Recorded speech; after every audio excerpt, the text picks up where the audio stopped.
This week's guest is Jamie Pollock. Jamie is a Scottish singer-songwriter from Alloa, formerly in the band Vida. Jamie is now embarking on a solo career, and we spoke to him about his recent releases and what he's got coming up. As always, at the end, he picked his 4 heroes to come for a dinner party. If you want to catch Jamie, I'll post links in the show notes. Until next week, thanks again and enjoy.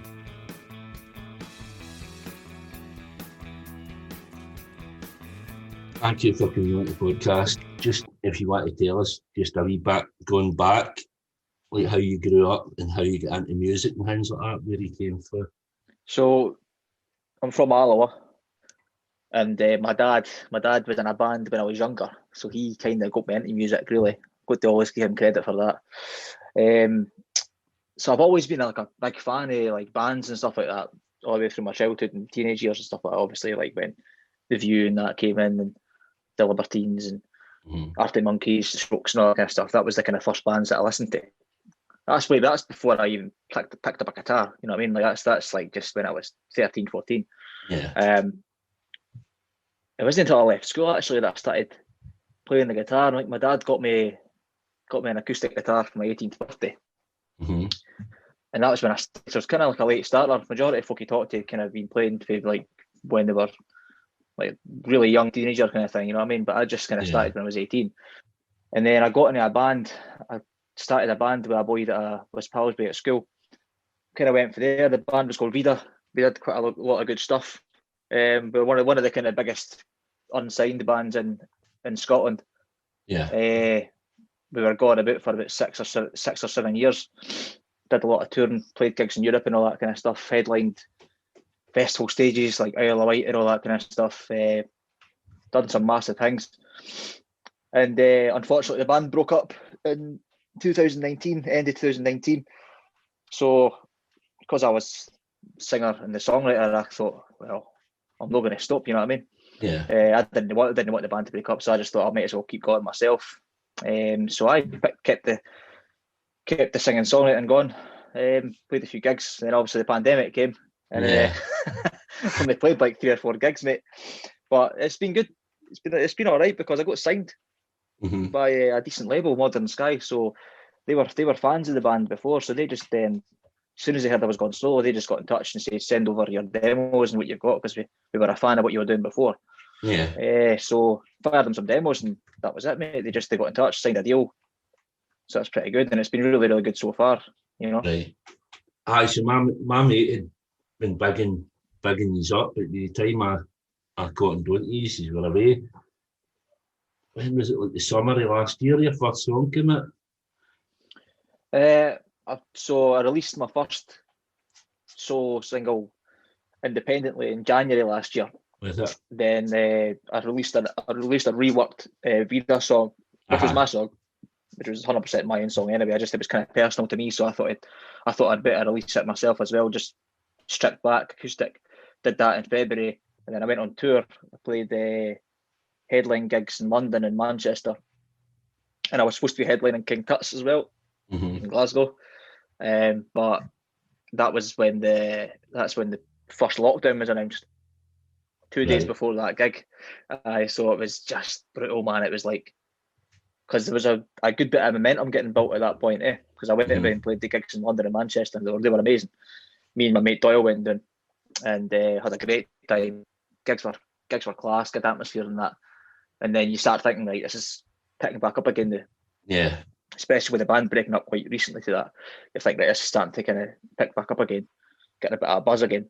King Tut's, as you know, King Tut's is probably the best small venue. It is definitely the best small venue in Britain, right? So when you've got a gig in there and it's nearing a sellout, you're like, right, this is going to be a cracking night. And then the pandemic came along and ruined everything for us. So it's been just kind of like stale ever since then. But like I said, obviously when the label came across and signed us in the summer, that's when that happened in the summer. That was a big pick me up, you know what I mean? That kind of shot some life back into me again for the music, because when that happens, when that momentum gets built up and then it gets taken away again, because it's something that's completely out of your control, like the pandemic, you kind of feel like, especially at that point, like we all kind of thought, I think we all kind of thought of that a few months into the pandemic. We didn't know when life was going to come back to normal again and all that. So I almost thought that music was kind of, I thought it was done. I was like, that's it. It's over, eh? And then the label got in touch and picked it back up again. It's so it was funny good. because I mean, I've like found so much, like discovered so much music during this pandemic, and I mean, I think it's been good for bands releasing stuff. But I mean, how do you feel? Like, have you got like a lot of material that you're kind of sitting on and no want to release? I've got loads of stuff. I've got books of stuff, mate, that's just unfinished songs, whether it be recent stuff or stuff from over the years. With Vida, I've got loads and loads of stuff sitting there.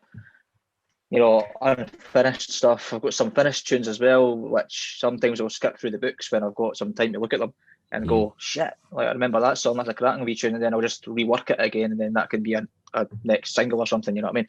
So I've got plenty of material there. But no, I agree with you. Like this, if there's been one thing that's been good about the pandemic, it's been giving you time to actually discover more music and kind of, you know what I mean, just broaden your horizons a little bit when it comes to bands that you listen to and stuff like that. So, like going back to, obviously, I don't want to touch too much in Vida because you're doing your solo stuff, but yeah. How do you feel the difference is between like the band dynamic and you doing everything yourself? Do you like it like that, or would you prefer to have a band in you? It's two completely different things, man. I loved the band vibe. Like being in a band's brilliant because you've got those four other, because we were a 5-piece, so you've got those other four creative minds around you. You know what I mean? Where you can walk into a room one night with a tune that you've half written, and then come out at the end of the night with a totally new song that might even sound completely different to how you thought it was going to sound when you started writing it, kind of thing. Yeah. So you've got that dynamic, which is really good about being in a band. And then also when you're on stage playing live, you've got like you're on stage with your best mates and you're all making a fucking class sound because you've worked really hard on getting tight and all that. Yeah. And then you've got people in the crowd bouncing along your tunes, and it's great. That's like the best thing about being in a band. But then you've got the complete other side of the coin when you're solo acoustic. I think my favourite kind of style of music is like acoustic stuff. You know, when you listen to like Noel Gallagher's acoustic sessions and Richard Ashcroft and all that kind of stuff, they're just amazing when you listen to them acoustic. I've always liked that better. Yeah. So when you start doing that kind of side of things, you appreciate it more when it's kind of stripped back. And like the gigs that I played, I know I've not played that many, but the gig that I played in London, that was really intimate. There was only like 50 or 60 people there. It's a really, really small venue. Right. But it was nice, you know what I mean? It was really nice because I was only ever used to like madness with being in the band. Yeah. It was quite nice to have that kind of really intimate kind of feel to the gig, and I could kind of slow down my songs, and it was nice. Just relax a wee bit and just feel your way into the gig. That's it. And then the Manchester gig after it, the day after, that was totally different. That was mental. It was amazing. The crowd was all young people. It was probably like 200 people there. Whereabouts is that in Manchester? The venue's called Pink Room. Yes, right. Pink Room or something it's called. I think Snuts played there the year before, or half a year before I played. Right. So it's a good venue. Like it's kind of where those that kind of level of bands will go to when they play in Manchester. Right. So that was a cracking night. And then that's what I mean. That's how when I played that, I thought, right, next week or in 2 weeks I've got King Tut's. It's gonna go off. You know what I mean? And it didn't. So is that Tut's one then? Is that ready to get rescheduled then? They just told you to keep the booking? Aye, they did. Basically, they just kind of kept my name there, but obviously we didn't really know when a gigs are going to happen again, even though we had the announcements and stuff. What I've said to them is I'd actually rather, it's a bit of a tough one because I know that even though I was in a band that did sell out King Tut's, I would rather, because I'm technically a new solo artist, and you know I'm no like it's no Vida anymore. So what I've done is I'm mates with you know that Andrew Cushion from Newcastle. Yeah, really, I've seen that. He's playing at King Tut's, so right. I'm going to be supporting him there. I'd be main supporter for that. just to try and build back up again, because I know with my experience that you need to kind of build yourself back up to that kind of headliner status again. You know what I mean? So I'll be main support for Andrew at that gig. Right. Aye, so well, that'll be a cracking gig, because I mean that boy's smashing it as well, isn't he? Aye, I think that's going to be in September. Right. That one. That's going to be my birthday. Hopefully it goes ahead. Fingers crossed. Aye, I'll get you guest list, mate, if you want to. Aye, early September, man. That'll suit me. Aye, I guess the 11th of September. Aye, so. That's it. Aye, that's my birthday's the 9th, so that I'll take guest list, no bother. Aye, I'll sort it out for you, mate. No worries. I was going to touch on Andrew, because I had kind of seen that you were supporting him, but also you were due to support Mark Morris as well, weren't you?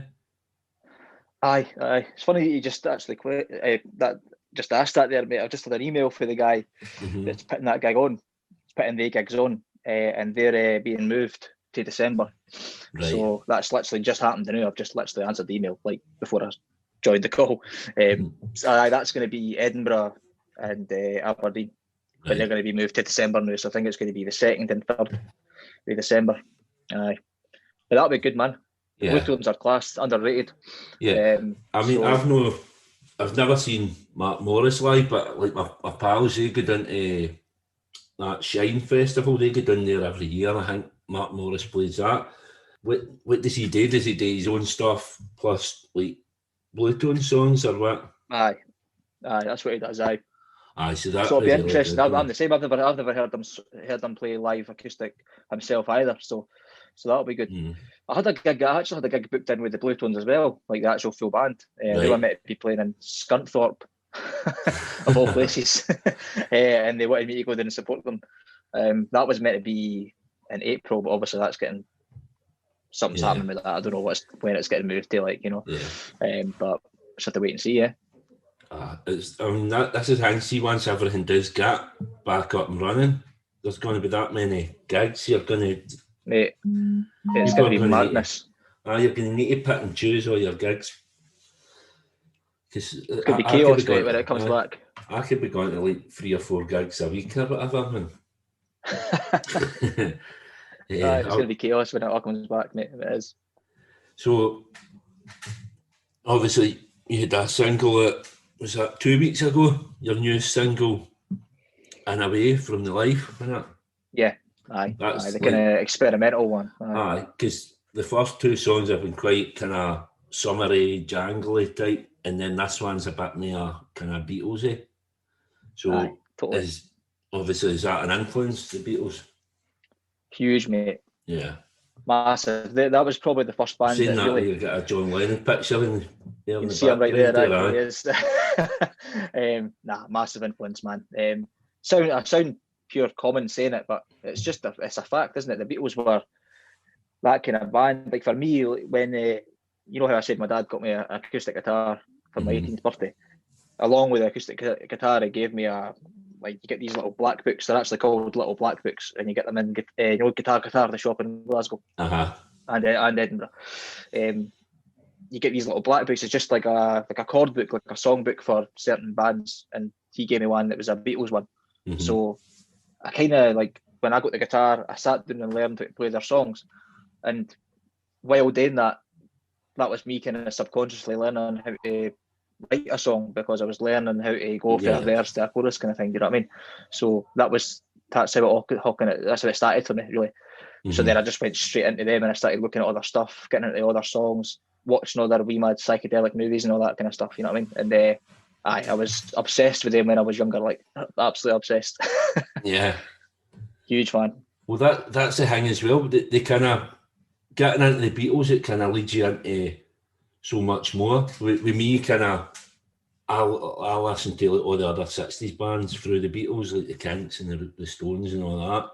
And then obviously Britpop was about and all that. I used to look at all the Britpop bands, see, because like Oasis were always compared to the Beatles. I used to look at the other Britpop bands and say, right, well, Cooler Shakers, Rolling Stones and Cast were the Who and things like that, because they all did kind of sound a wee bit different. So it's kind of mega to kind of see what that scene was like and how much Britpop was the same. It kind of, it's like people say how like music just goes around in circles, Yeah. isn't it? And that's exactly what you mean, like how you had that 60s period and it did very much come right back round again, full circle when by the time we got to the 90s. Oasis came out, they were kind of like the Beatles in the 90s, biggest band. Then you had your Blur, you had your The Verve, Pulp, all that kind of stuff coming along as well. So it was, I wish I was old enough. I was born in 93, but I wish I was old enough to actually properly enjoy that, because I love the 90s. I mean, that's my favourite era, definitely. Yeah, you get all these kind of 90s theme bars now. I've seen these pop them up. I went to see Liam Gallagher at the Hydro a couple of years ago, and we were sitting up in the seats, and there was two wee lassies sitting next to me, and they were singing, they were getting up and doing like wee dance routines and singing all Liam Gallagher songs. But see when he was playing Oasis songs, they didn't know them. That's weird. Like every cunt's down the bottom, like going mental for Live Forever, and these two wee lassies didn't have a clue what it was. Have a clue what it is, aye. That's mad. That's mad, mate. Yeah, in a way, actually, it kind of shows you how much Liam Gallagher is actually still relevant as an artist at the minute, because he's even tapping into, he's not just getting all the Oasis fans going to his gigs, he's actually getting completely new, authentic Liam Gallagher fans, and they're like young teenagers who, like you said, didn't even know Oasis songs, which is fucking insane, isn't it? Yeah, mental. Well, that's, I mean, I met a guy that night, and he was like ages with me, and he was there with his daughter, and his daughter was there just to see him, Liam Gallagher as Liam Gallagher, and he was there to see Liam Oasis guy. So it's crazy, man. I mean, do you see yourself where do you see yourself in like 10 years' time? Do you see yourself doing the Hydro or something like that? I fucking wish, mate. Well, look, I just hope that whatever happens, I'm still just enjoying it, you know what I mean? I've always said it, for when I started off, going out there and doing gigs and putting my tunes out there, I would never ever want to go down the kind of road to, like, you know how you get some people who get signed in and they end up changing completely, and then starting to put music out and put albums out that's not even how they actually originally wanted to sound, you know what I mean? It's like just no authentic to them or that. As long as all I've ever wanted to do is just enjoy it. As soon as the enjoyment comes out of it, then I'll stop. But I've never stopped enjoying it. It's always been good for me. So if I can still enjoy it in 10 years' time, then I'll be happy. But hey, if I can play the Hydro in 10 years' time, then there we go, I'm sorted. I'll be absolutely sorted. But that's just a pipe dream. How do you go about your writing? Have you been writing yourself, or have you been writing with other people? Or no, just myself. Right, just myself, mate. It's always been, well, I mean, I'll be telling a lie if I say it's always been myself, because when I was in the band, it was me and at least two other members of the band would kind of sit around one of our songs kind of thing, and finish it off. There would be times that I would go in and have a full song myself, and it would just be my tune, and then we'd just work it out as a band. And then same vice versa, they would sometimes come in with a song that that was the good thing about Vida, was 4 out of 5 of the members of the band were actually songwriters, and we were all pretty good songwriters as well, so it was really, really easy to finish songs off. But for me now, it's just myself. But I've got no problems with that. That's totally fine. I actually got asked I got asked that same kind of question in my last podcast that I did, and see if it ever got to a point where I would need somebody to come in, if I had like an album to write and I was struggling to finish an album off, then I wouldn't mind it, as long as the person that was coming in was actually writing good music, you know what I mean, and putting good, matched up with me as an artist, then I'd be happy with that. Because you look at Liam Gallagher, he's obviously got people helping him out with his albums, and the music's great, it's class, so he's obviously no bothered. He's quite happy to have that person coming in and writing songs for him, or helping him write his songs. So we'll just see how it goes. But right now, I'm totally fine with the songwriting, mate. Yeah, just obviously, when Vida were going a bit, Kieran for the View, he was quite into you, like champion you? Are you still friendly with him? Aye. I've not actually spoke to Kieran for a while, but we like each other's stuff on social media and stuff like that. And there's been wee messages here and there a few times. He was great with us, man. He was like a mentor almost. You know what I mean? When he got involved, and he stuck around the full time. He used to come down to our practice room in Alloa. One of us would go and pick him up because he lives in Glasgow. Mm-hmm. One of us would go through and pick him up and bring him back through to Alloa. And then he'd come into our practice room and sit with us all night and just help us out with a thing that he calls pre-production. So it's just like basically he'd sit there with a wee notepad, right, and we'd play our songs live to him, and then he would just jot down wee bits he thinks that we'd be able to improve here, improve this bit here, change this lyric. Because apparently with The View, when The View released Hats Off to the Buskers, they had somebody, and Witch Bitch as well, they had somebody actually do that with them as well, sat down and said, right, play the full album to me live, and I'll just write down what I think you should change. And Kieran said that when that happened, it really, really helped them polish the album up to make them how good they are, because they're both really good albums. And it worked a treat. Like, you know, the songs that we recorded with him, it was him and a guy called Scotty Anderson in Dundee, and Scotty Anderson was actually the View's sound engineer, so we knew that he was going to be fucking, like, he's going to know what he's doing, you know what I mean? So the songs that we started off before Kieran actually came and helped us did come out sounding different, and they sounded a lot better after he kind of made his mark on them. Great guy, man. He was brilliant, and he still is. Like, he's doing his own thing now. Is he still doing that? He's doing that web music, aye. But obviously, I mean, that kind of, again, he came out kind of just before all this pandemic, so shit timing, aye, it's horrible. I kind of think, like, big bands, they do need to kind of look after the bands coming up. I kind of figured with, like, Babies, with Libertines, so Pete Doherty kind of helped out The View, and then Carol Barat, he was kind of championing Las Vegas at the same time. It was as if they kind of both says, right, well, I'm going to pick that one, you pick that one, and they both kind of... That's a good kind of... I think these days need kind of a leg up, just because if you get on a tour and you get like a wee fan base behind you, man, it's brilliant for you. But I think you could write some songs with Kieran. Kieran's brilliant, man. See the song, you actually, there's not a lot of folk that actually realise how good a songwriter he actually is. Yeah, the songs that he wrote with The View, what did he write? Like W.L. Lines, Superstar Tradesman, all that kind of stuff. That was all him, man. And like, they're big tunes, and there's a lot more. That's me just picking a few. Brilliant fucking songwriter, man. Excellent. Yeah. Have you got another single to come out in the near future? Aye, mate. I've got so I had that first one in January, and the second one just a few weeks ago. Then I've got another two to come out on this. So the deal that I signed with Modern Sky is an EP deal. So it's a 4-track EP. So 2 out of the 4 have been released already. And then when the 4th one gets released, that's when the EP comes out for people to buy. So it will come out on vinyl. People can buy a vinyl and all that kind of stuff. Right. And I'm thinking about putting a wee kind of secret track on the EP as well, just that will only be on the physical version, so people can, the only way people can hear it is if they buy it, kind of thing. Good idea. So that'll be good. So I'm looking forward to that. That should be, I think the next one will be, I think it's the 19th of March. Right. Oh, sure. Mid-March sometime. That's when the next one's going to be. And then it's going to be, probably the 4th one will be April, and then the EP probably will come out straight after that, I think. Yeah.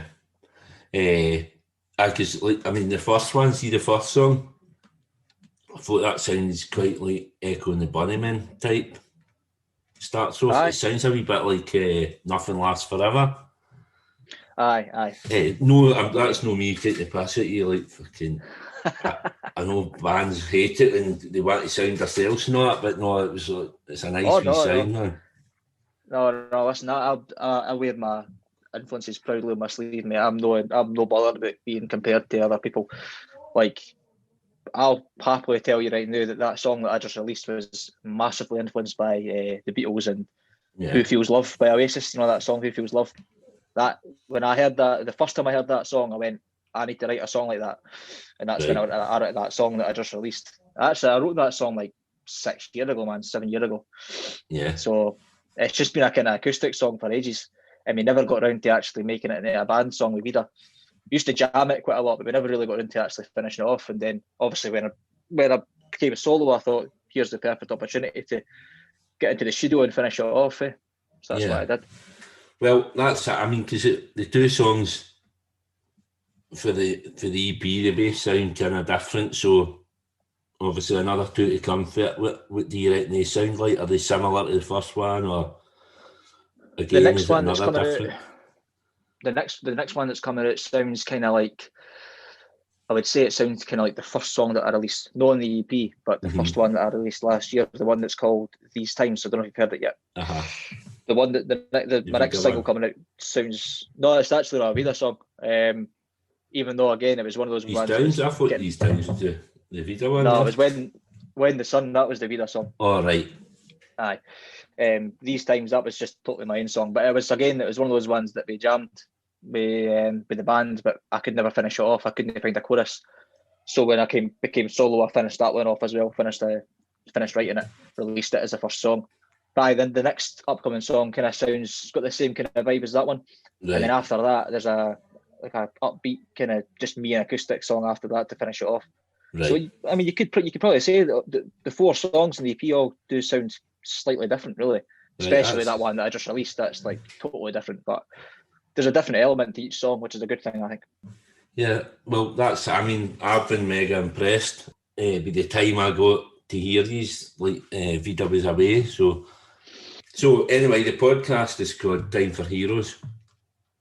So what I kind of ask all my guests is you're having a dinner party, you have to invite 4 of your heroes, so they can be dead or alive or whatever. So they don't need to be for music, it can be whatever you want them to be. Just let us know who's coming to your dinner and why. Right, okay. Dead. So dead people. That sounds mad saying that, dead people. If there's 2, I would do 2 dead and 2 alive, right? So if I could bring 2 dead people back, I'd bring back George Best. He's a hero. I'm a Hibs fan. So George Best. Love George Best. I'd love to hear his stories. I think he'd be brilliant. And then I would bring back. Aye. What was that you said, mate? He's the 5th Beatle as well, isn't he? That's what he was known as. There you go. Aye, that's it. So George Best, John Lennon. Obviously, he'd be in the dead category, I think, because he's just a legend, isn't he? Yeah, he's an absolute legend. He's just John Lennon. He's like God, isn't he, for music? I'd bring him back. Alive people, Billy Connolly. That's a good choice. I think he'd be brilliant. Imagine having him there. What a laugh that would be. And I love listening to his stories. See me hear him telling stories, and he's amazing. And I would have to bring somebody to make the dinner because I can't cook, mate. I'm hopeless. Unless they're wanting curly fries and fucking chicken strips, and I have to bring somebody else to make that was the next question, actually, is what you're cooking them. So you're already saying that you're bailing out in the cooking. I'm bailing out. So I'll invite. Let me think. I think a chef. Gino DeCampo. He's funny as fuck, man. Get Gino along with. He'd be some laugh. Right. That would be some carry on. See what they for. with Billy Connolly and George Best, and that'd be some carry on. And then Lennon just playing a couple of tunes, man. That's the thing. See, if you had John Lennon there, do you think you would even bother talking to the rest of them, or would you just be kind of mesmerised with him? This is it, eh? This is the thing. I think I don't know. I think everybody would be mesmerised by John Lennon, wouldn't you? Be sitting there just look at him going, "Fucking hell, man." John Lennon. I don't know, mate. But I think that's a good little. There's a good mix to that. There's a good balance to that party there. You've got Gino. He's going to make a cracking dinner. He's going to make a good fucking meal, and he's a good laugh, and he's funny. Billy Connolly is just Billy Connolly. He's an absolute legend. Tells good stories. George Best, fucking best football player ever. Played with Hibs. tell me some good stories. Mm. And then obviously, like you said, John Lennon, just to sit there and admire. Yeah, I can't believe you went for George Best or Gary Caldwell. Gary Caldwell. That's funny. See, that's quite funny. You mentioned Gary Caldwell. See, when I was younger, my brother's only 2 years older than me, so we're quite close in age. He caddied for Gary Caldwell golf. Right. Played 18 holes with Gary Caldwell and caddied for him. That was when he was playing with Hibs. Right. He was a good player for Hibs, but I think he went to the Glasgow Fishbowl, didn't he? Yeah, that's been brilliant, man. Thank you for coming on. No bother, mate. It's been good. I hope you enjoyed this episode of Time for Heroes podcast. If you would like to get in touch about anything, you can contact me on Instagram at Time for Heroes podcast or on Twitter at Time for Heroes P1, or you can drop me an email at timeforheroespod@gmail.com. You can find the podcast in all the usual places: Spotify, Amazon Music, Google Podcasts, Apple Podcasts, iTunes, and many more. Please leave a review wherever you can and share it with others, but more importantly, enjoy the show.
Cold will stay.